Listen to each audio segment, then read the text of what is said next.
What is the specific weight of air at 480 kilopascal absolute and 21 degrees Celsius? So, specific weight is equal to the mass density times the constant of acceleration. So, mass density is equal to the pressure all over RT, which R is equal to 287 joules per kilogram degrees Kelvin. So, the temperature here is or should be in Kelvin. So, degrees Celsius to Kelvin, degrees Kelvin is equal to, so temperature 21 degrees Celsius is equal to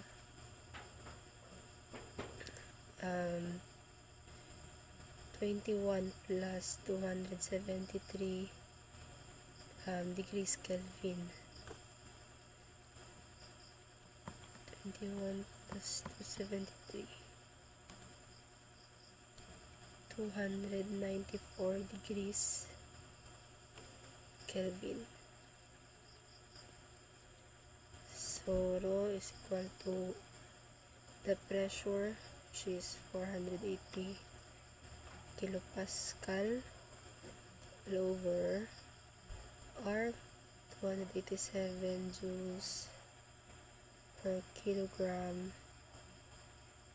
degrees Kelvin times temperature 294 degrees Kelvin. Kilopascal is equal to kilonewton per meter squared. So, this is equal to 480 over 287 times 294.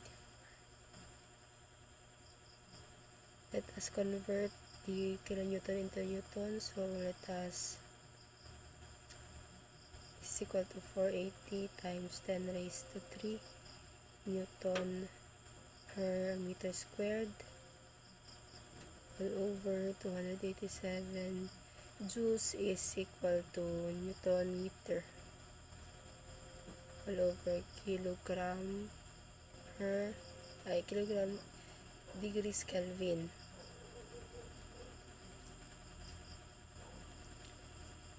Times 294 degrees Kelvin.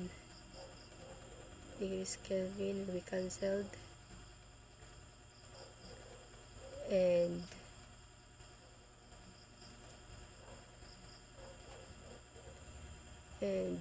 newton will be cancelled.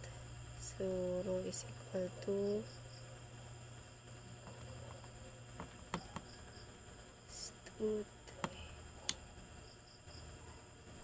5.67 this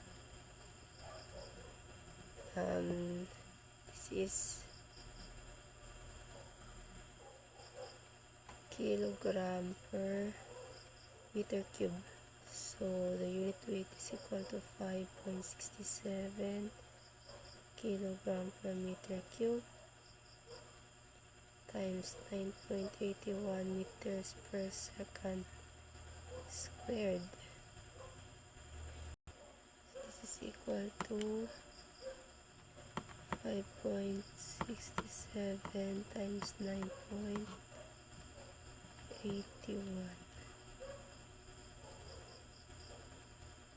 55.62 newton per meter cube.